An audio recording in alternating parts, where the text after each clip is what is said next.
The Muenster Football Show is brought to you by the Muenster Booster Clubs, Romer's Restaurant, and the Muenster Chamber of Commerce. Romer's Restaurant located at 217 East Division Street on Highway 82 right there in Muenster. You can give them a call at 940-759-2973. You can find them on Facebook. Just type in Romer's Restaurant. We want to thank Muenster Chamber of Commerce for being a sponsor on our Sideline to Sideline show the last few years, as we've been able and had a blast advertising Oktoberfest. Grant Goodwin, my co-host, he actually got to go out this year. Somehow, it's not been planned this way, but we've kind of alternated who goes out there the last couple of years. I wanted to go out there this year, but I had a prior commitment. And so Grant went out there and he had a blast, as he always does. And so we thank Muenster Chamber of Commerce for being a sponsor of them, but they're still a sponsor of this show for the rest of the season. So you can always go check them out online at muensterchamber.com. And we might be having a little bit more advertising in the spring during our realignment shows. Stay tuned for that. But thanks to Muenster Chamber for being a sponsor.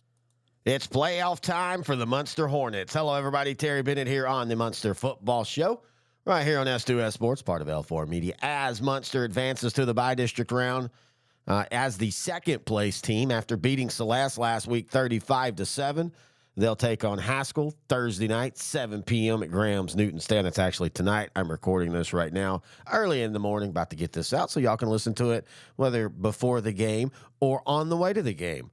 By the way, it's supposed to rain a ton tonight all across North Texas, including Graham, so be safe in your travels.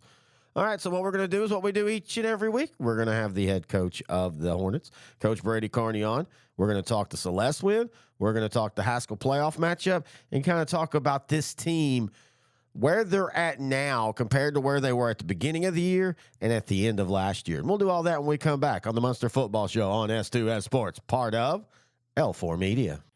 Is your demanding work lifestyle in need of fire-resistant clothing that can keep up? Well, L4FR clothing should be your go-to for quality, affordability, safety, and style. L4FR was founded by a third-generation oil field worker who is also a veteran. Thus, this company has a deep appreciation for reliability and longevity, all while we provide first-rate customer service. Our durable apparel will serve you well for many years to come, whether you're working on a pipeline, a lineman climbing utility poles, or in any other environment requiring fire-resistant apparel. L4FR has you covered. Our apparel is tough enough to resist hazardous conditions while still providing high comfort and style. L4FR provides clothing options to ensure your safety and comfort, whether you're on the job or not. To view our complete inventory of flame-resistant garments, please visit our online store at L4FRclothing.com or give us a call at 817-757-4935. Si habla español. Terry Bennett back here on the Muenster Football Show. Now joined by the head coach of the Hornets, Coach Brady Carney. And before we talk playoffs, Coach, congratulations. A really big win over Celeste last week. What were your thoughts? I thought we came out and played, for us, we're not fast. You put us on a track, but we played fast, and we have been playing fast. And we were physical. Celeste, as far as size, definitely had the advantage, but I thought our kids stepped up and played really well on defense, and our offensive line continues to improve each week, and they're able to do some things for our running back quarterbacks to get involved. And overall, I just thought we played really good football last week, and I was worried going into it after the loss to Collinsville, not being able to win a district championship. I felt like we were a little down throughout the week at practice, but man, super proud of the way the boys responded on Friday against Celeste, who's a really well coached and good football team. I thought we played really well. Well, and you talk about that Collinsville game. Outside of that game, your defense since the Pottsboro game has just been exemplary. And part of it is who you played, but that's why I think what was so impressive about that game against Celeste, not just beating them, but holding them to 7 points. Yeah, and the 7 points kind of came in a weird deal. We gave up one explosive play. Number 5 had about a 40-yard run there. And he was probably at the 8-yard line. We held them. It was third, and it was fourth down. They were kicking a field goal. We blocked the field goal, but we got a penalty called on us for leaping the line of scrimmage. and gave them a first down at the 4, and they ended up converting it. Other than that, man, I'm telling you, I thought we could have pitched a shutout if it wasn't for that penalty right there. And offensively, once again, you're just being consistent on the offensive side. Yeah, I think the most important thing, knock on wood, we played without turnovers. We played without big penalties, that held us back. And like I said earlier, I think our offensive line is just continued to improve all year. And other kids, too. When you start 5, 6 sophomores and a freshman, you expect some growing pains, but you also expect them to get better as the year progresses, and I think we've done that. Well, and that's a really good point right there. Everybody always talks about youth, but I like what coaches say. When you get to round 1 of the playoffs, if you were a sophomore to start the year, you're basically a junior at this point. That's the way I look at it. You bet. And I think our seniors, the ones we have done an excellent job leading these guys. And we've had some seniors step up this year that we were unsure about where they would play and how they'd fit. And guys like Braden Hocker, Preston Kubis, Seth Stoffels does his job. Dawson both had a great game last week. Grant McPherson, Owen, Walter Shaw. They've all done a tremendous job. Brody Tyler, Connor Stillman leading these young guys. And man, it's just I'm super proud of them. And we're kind of getting back to how we used to play Muenster Hornet football. This week you take on Haskell, first round of the playoffs. That game, of course, is tonight, Graham's Newton Field. First off, what are your thoughts on Haskell? They're young in some spots, too, a lot like we are. They start a freshman at quarterback. They've got some sophomores out there, but they're pretty solid with their seniors up front on the O-line, D-line. And that's, to me, the strength of their team, especially their defensive line. They play out front. Those 3 guys are good players. And they transfer over to the offensive side as well.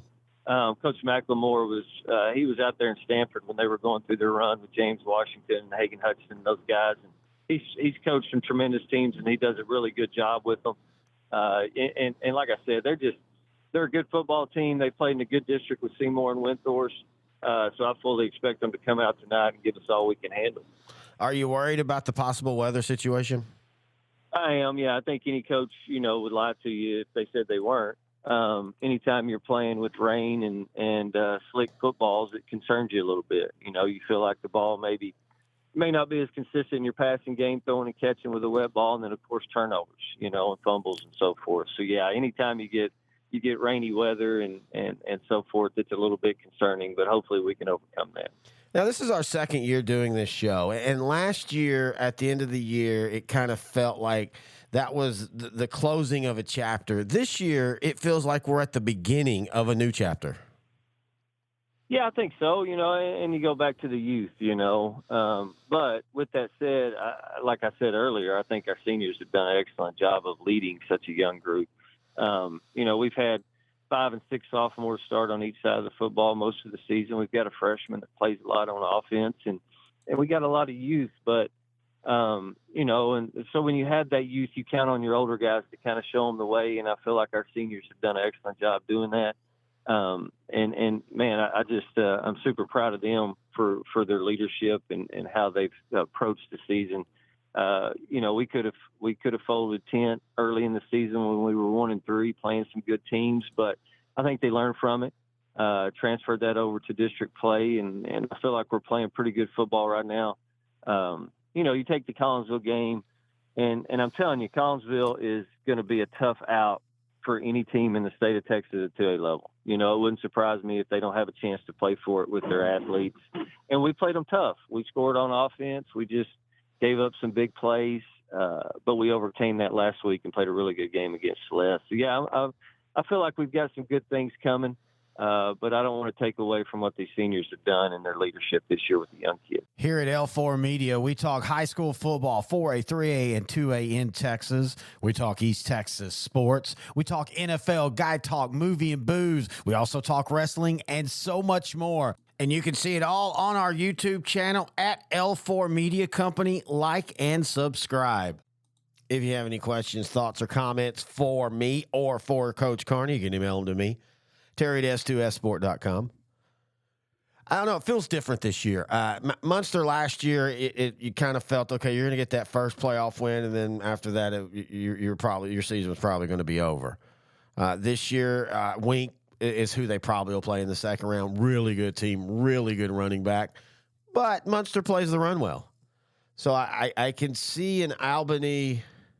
Sorry, I've had a cold for the last 8 days, and so if I sound heady, that's probably why. But I see Albany Muenster in that third round, and I think Muenster has a punching chance again because they play the run well. And again, I think this team has developed offensively to where, consistently moving the ball even against really solid defenses. So it's going to be a fun playoff bracket in this region. By the way, we have a North Texas show. Matt Diggs and I, we break down all of 2A, 4A, and 3 in North Texas. I should say 2A, 3A, and 4A in North Texas. You can hear that here on the network. And Grant Goodwin and I have Sideline to Sideline, a Class 2A state show.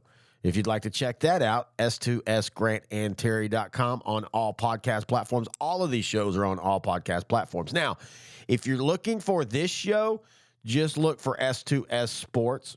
I put all the coaches' shows, regional shows, and all that on that podcast feed. And if you want to watch Sideline to Sideline, the state show, you can find that on YouTube at L4 Media Company. Go to YouTube and type that in. Also, by the way, you can actually hear these shows on there as well. They auto-post to YouTube. All right, so if Muenster wins, we'll be right back next week, same time. If Muenster were to be upset and lose, then we will have a recap show, but we will have it after the state championships are played. I usually do that the week in between state and Christmas. Give coaches a chance to kind of decompress and kind of look back on the season. And also, we're just so busy with all the shows we're doing in the playoffs, it's just a lot easier to do it that way. But most likely, we'll be back next week right here on the Muenster Football Show on S2S Sports, part of L4 Media.